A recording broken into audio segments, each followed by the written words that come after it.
من منظور إدارة كارتر هجوم صدام حسين كان مفاجأة. الحرب لا تعني من الذي ضرب الطلقة الأولى، إنما تعني من الذي جعل الحرب حتمية في سوريا. العدوان متبادل، بيد أن العدوان الفعلي كان من العراق.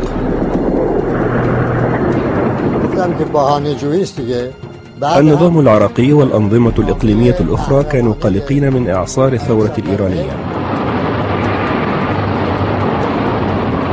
أول ما طبقت العمليات الانتحارية في العراق طبقت في تلك المرحلة بتوجيه إيراني، بتخطيط إيراني، منفذين كانوا إيران. نحن ضحايا والشعب العراقي ضحية في هذا، إضافة إلى الإيرانيين أيضا ضحايا في هذا الحرب. هذا احنا رحنا رزينا بلد آخر ولكن حطمنا أنفسنا.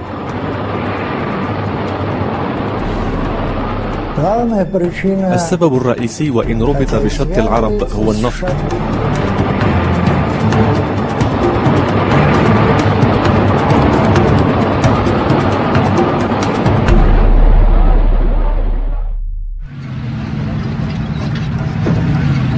كان عبور القوات العراقية للحدود الدولية والاندفاع في عمق الأراضي الإيرانية في 22 من سبتمبر أيلول فاتحة إحدى أطول حروب القرن العشرين وأكثر الحروب دموية. روايتان متناقضتان لبدء الحرب قدمهما طرفاها، بيد أن الثابت بينهما أن طريقا طويلا مهد لهذه الحرب المدمرة. نحن التاريخ الرسمي للحرب نعتبره في نيسان، لأنه هناك بدأت عملية ضرب الحدود العراقية بالأسلحة الثقيلة. أما ما حدث في أيلول فهو عبارة عن رد فعل لسلسلة عمليات. يمكن القول إن العدوان متبادل، بيد أن العدوان الفعلي كان من العراق، لا شك في ذلك، وعليهم دفع التعويضات.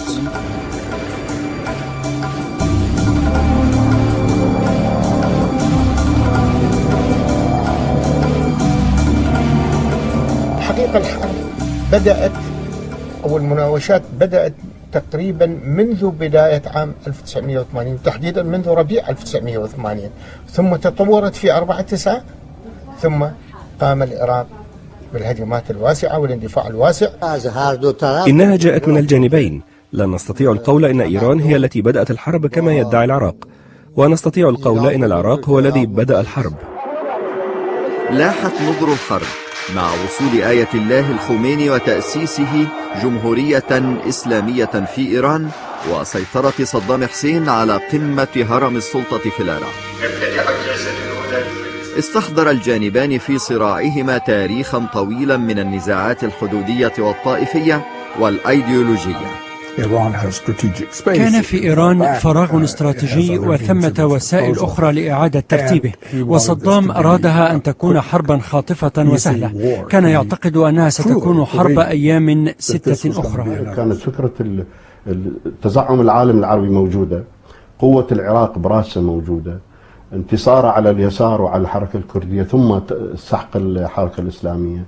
اعتقد أنه هو بطل بلا منازع ويستطيع أن يحطم إيران ويحظى برضا الغرب فيسمحوا له أن يزعم العالم العربي. أحلام المتآمرين كثيرة، ولكن ثقوا أنه واحد منكم يقاتل وتفنقوا مو برشاشة سنة دون أن يسلم.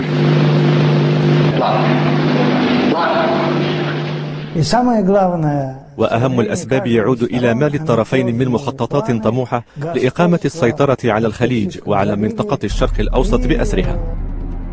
تنافس إقليمي ترافق مع تنافس دولي في إطار الحرب الباردة على إحدى أكثر المناطق أهمية استراتيجية للدول الكبرى، وتضم أكثر من نصف الاحتياطي النفطي المعروف في العالم.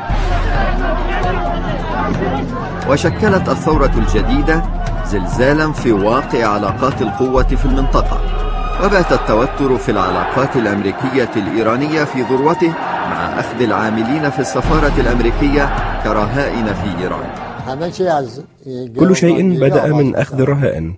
الدراسات التي تمت منذ عام 1983 حتى الآن كلها تشير إلى ذلك. إن احتجاز الرهائن خطط له في الولايات المتحدة ونفذ في إيران من قبل الحزب الجمهوري وبعض قادة الحزب الجمهوري، خاصة روكفلر وكيسنجر، ثم تم تطبيق ذلك في إيران، ومباشرة تلا ذلك فرض العقوبات الاقتصادية ثم الهجوم العراقي على إيران بالترتيب الذي قلته. كان الإيرانيون قد أرسلوا مبعوثا إلى ألمانيا في 12 من سبتمبر أيلول عام 1980 قالوا عبره ولأول مرة رسميا إنهم راغبون في إنهاء أزمة الرهائن، وإنهم يرغبون في تجاوز العقبات والاستعداد لمناقشة ذلك معكم. والتقى الأمريكيون معهم بشكل سري في بون بألمانيا، ولكن بعد 10 أيام هجم صدام وأنهى كليا المباحثات التي كانت جارية. ليس من الصعب أن نفهم لماذا اعتقد الإيرانيون بأننا صنعنا هذه الحرب ضدهم، لأننا كنا غاضبين بشأن أزمة الرهائن.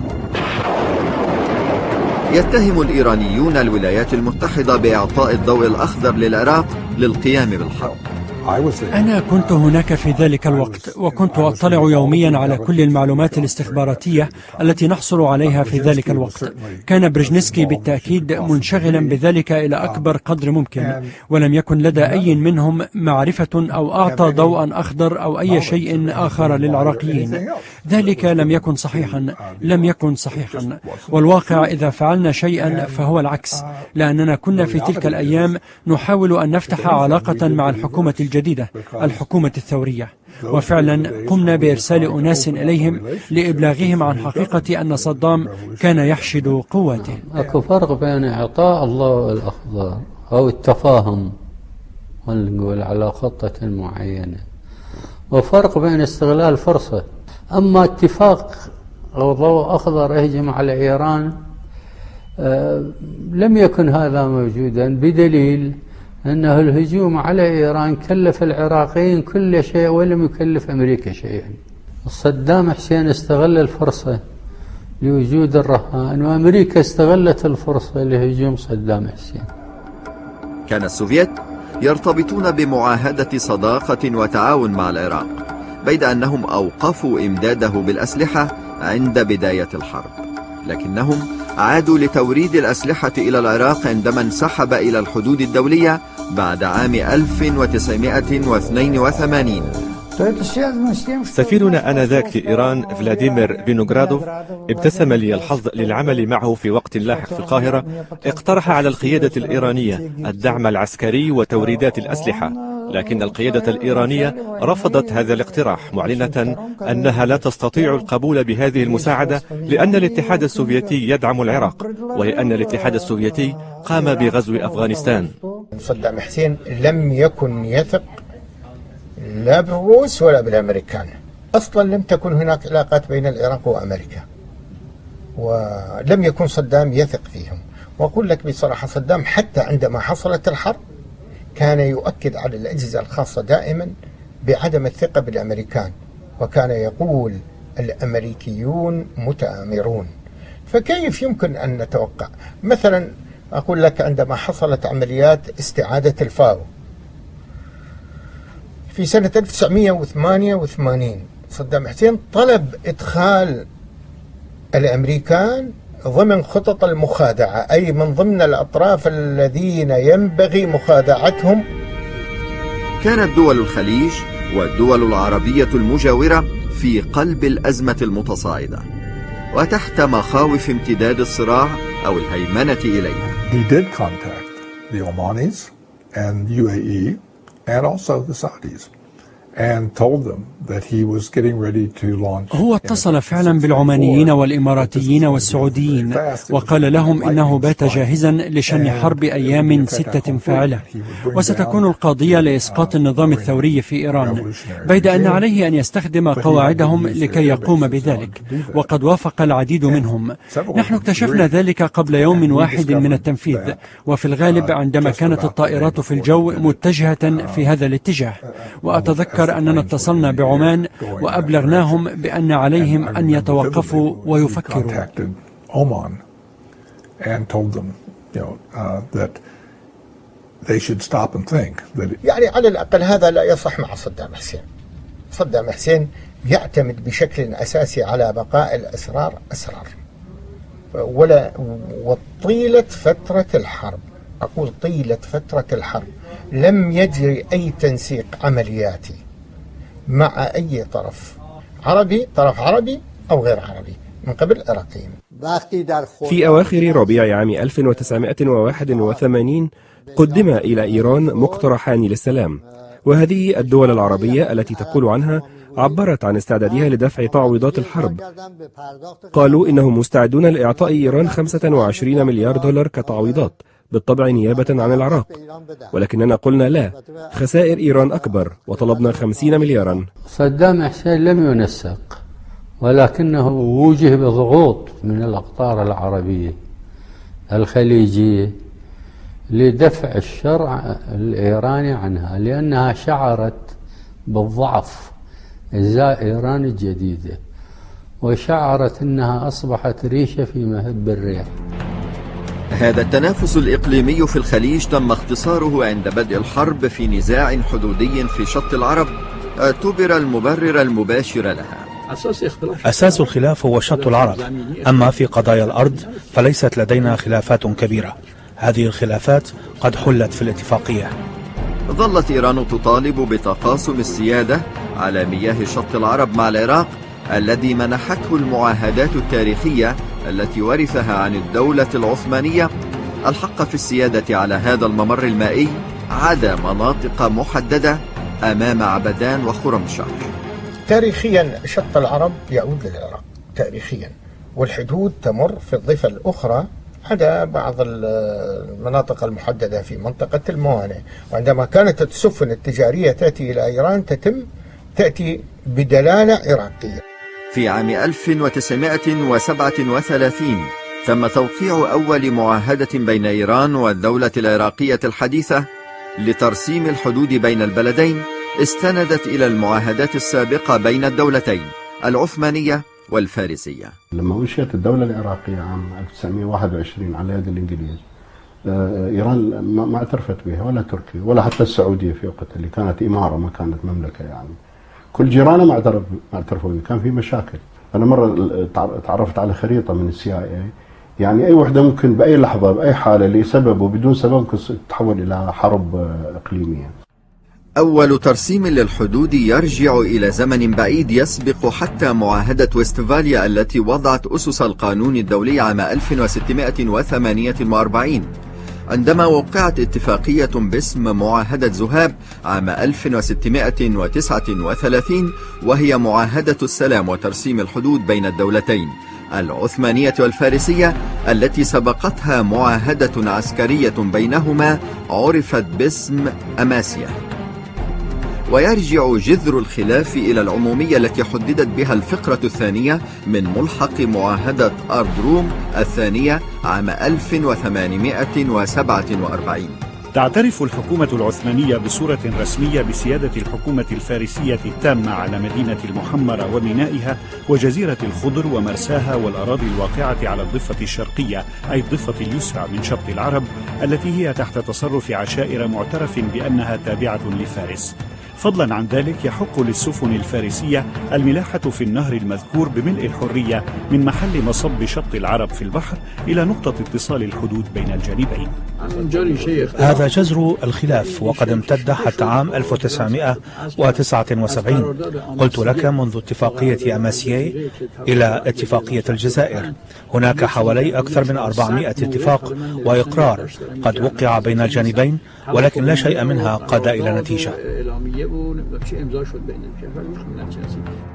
ظل الخلاف قائما بين الممثلين التركي والفارسي في لجنة المعاهدة على تفسير الفقرة الثانية، حتى اضطر ممثل بريطانيا في اللجنة الكولونيل ويليامز عام 1850 إلى رسم خط للحدود يعكس بأقصى دقة ممكنة ما أشارت إليه هذه الفقرة. العراقيون يعتبرون أنهم أصحاب الحق في شط العرب، ونحن أيضا لنا الحق. هذان مفهومان مختلفان قانونيا. لدينا استحقاقنا وهم لهم حق من غلب، لأنهم يتحكمون حاضرا في شط العرب. ودخل النفط الذي اكتشف بكميات قابلة للاستثمار التجاري في المنطقة كعامل أساسي في محاولة إيجاد ترسيم جديد للحدود أسفر عن بروتوكول عام 1913 سمي باسم بروتوكول الأستانة. تنازلت الحكومة العثمانية فيه عن جزء من سيادتها على مياه شط العرب أمام ميناء خرامشهر وبطول 7 كيلومترات وربع.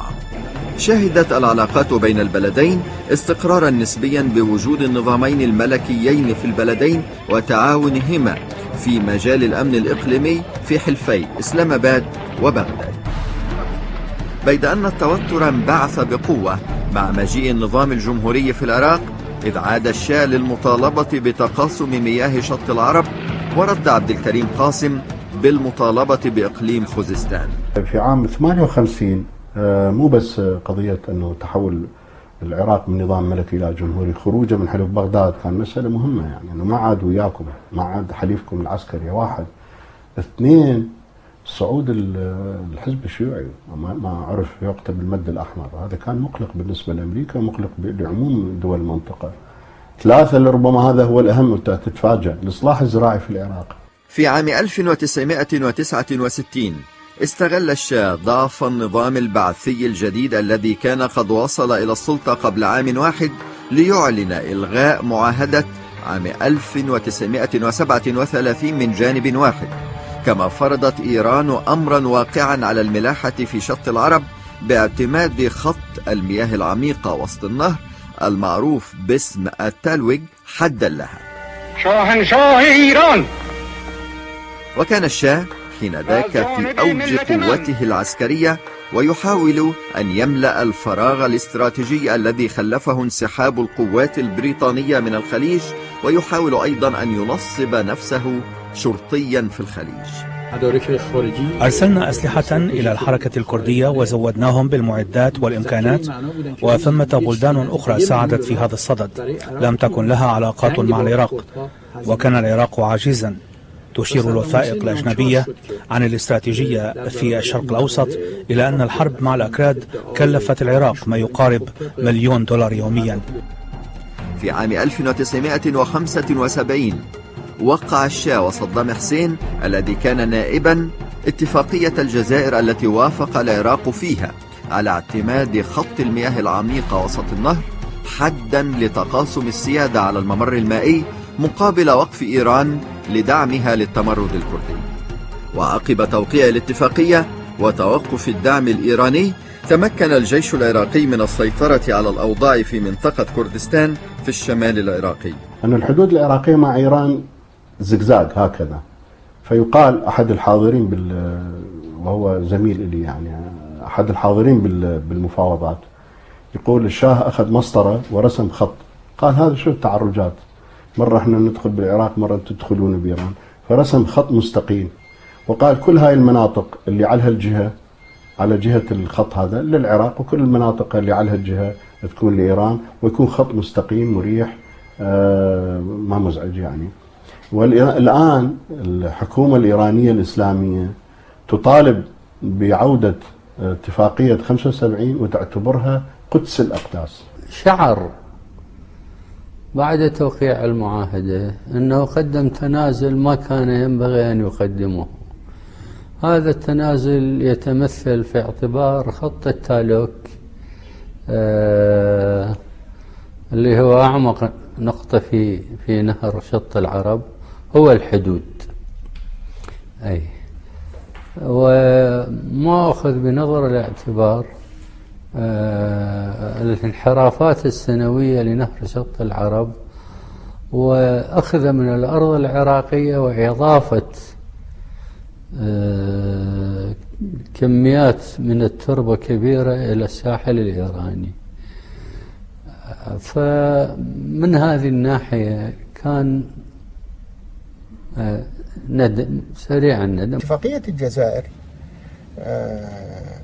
كانت نقطة غير مريحة للقيادة العراقية بالطبع. مرور الزمن حاولت القيادة العراقية أن تستغل ظرف معين للتخلص من هذه الاتفاقية، لذلك ألغى صدام حسين هذه الاتفاقية. وفي 17 من سبتمبر أيلول، أي قبل حوالي 5 أيام من الهجوم الشامل، أعلن صدام إلغاء اتفاقية الجزائر. إننا نعتبر اتفاقية 6 آذار لعام 1975 ملغاة من جانبنا السبب. إيران بدورها اعتبرت ذلك بمثابة إعلان حرب، وصدام علل قراره بتاريخ طويل من التوترات والتجاوزات والاشتباكات الحدودية، بيد أن حربا ضارية سابقة كانت تجري في الجبهة الداخلية للبلدين عبر تدخلات سافرة لدعم القوى المعارضة في كل منهما. كل من الطرفين دعم قوى معادية لحكومة البلد الآخر، وارتبط ذلك بعامل ديني وبالتناقضات والخلافات بين السنة والشيعة، فضلا عن المشكلة الكردية. ثم جاءت شعارات تصدير الثورة وتصريحات مثل سنذهب إلى القدس عبر كربلاء، وأصبح شائعا إرسال العملاء للاختراق ودعم وتقوية حزب الدعوة الذي كان معارضا للنظام الحاكم في العراق، وتقوية آية الله الحكيم لكي يلعب دور الولي الفقيه هناك. إيران بدأت تحتضن المنظمات الإسلامية الشيعية، حزب الدعوة، منظمة العمل الإسلامي، ثم فيما بعد محمد باقر الحكيم اللي كان يعني مهدد بحياته.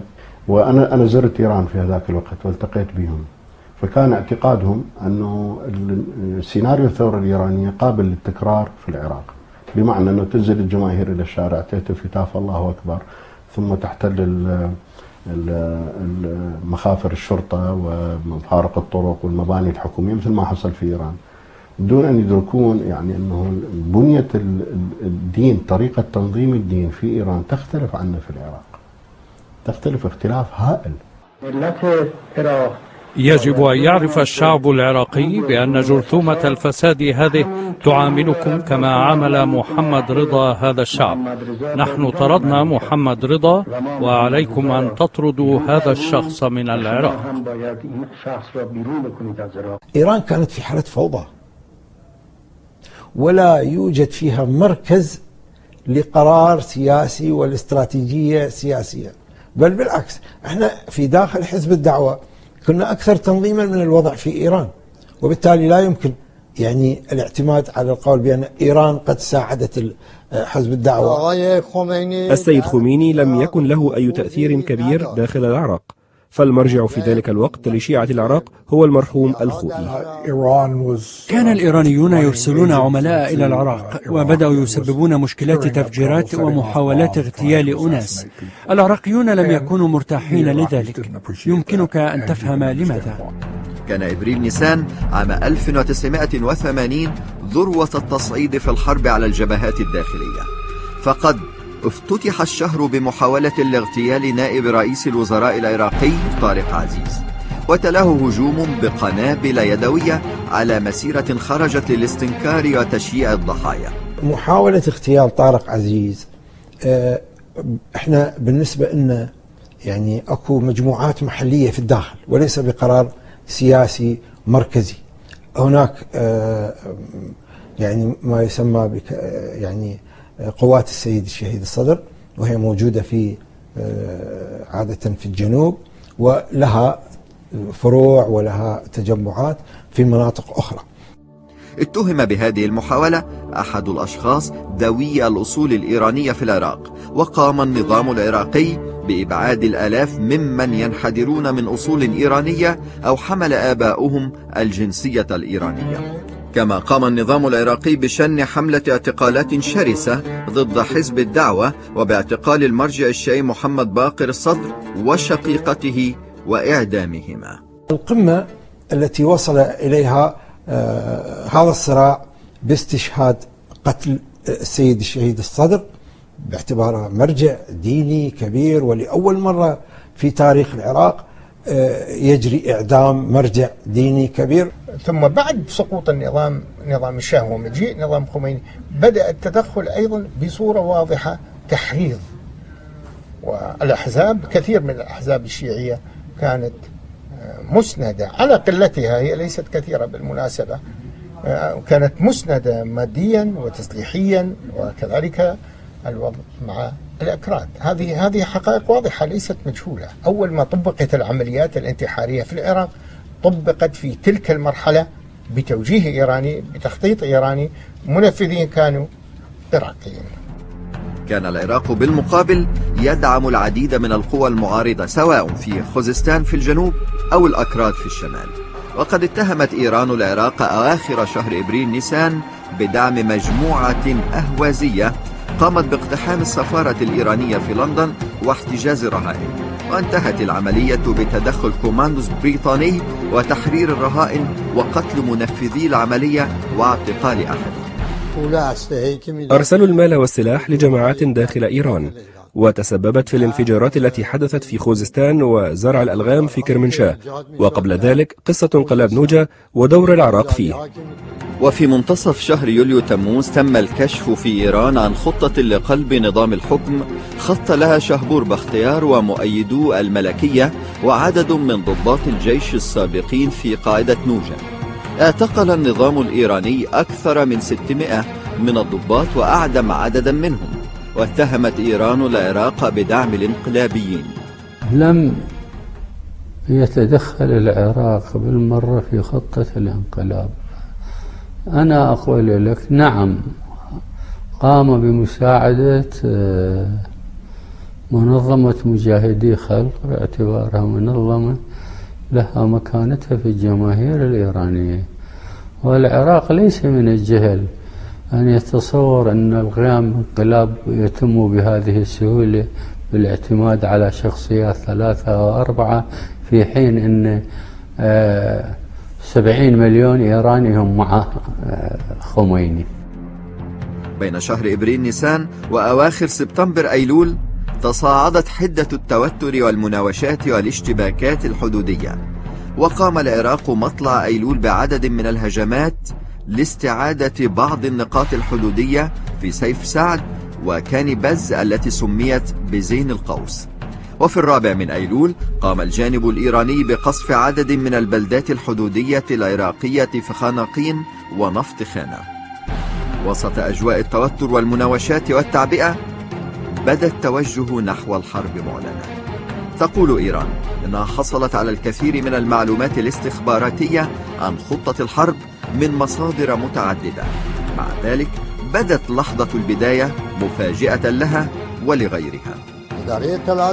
الاستخبارات العسكرية كان لها عملاء داخل الأراضي العراقية، وجهزت تقريرا دقيقا عن تحشيد القوات العراقية، وقدموا هذا التقرير لي وهمشت تحته لإعلام السيد خميني عن هذا التقرير.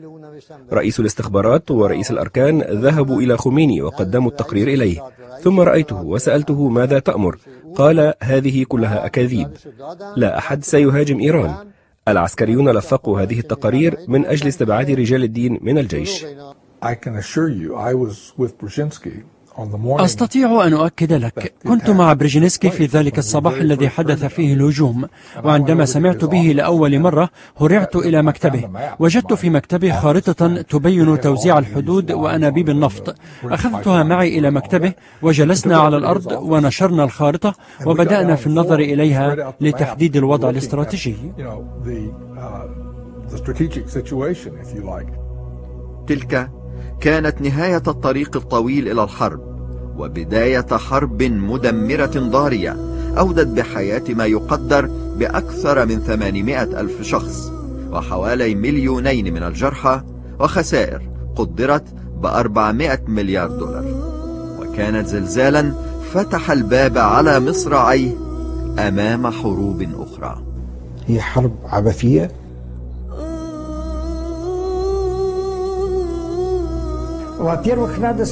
الطرفان خرج من هذه الحرب بخسائر فادحة.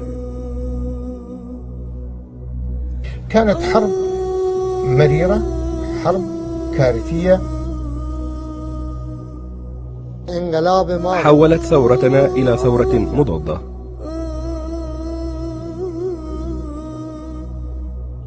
130 عام من التراكم الحضاري دمر في لحظة.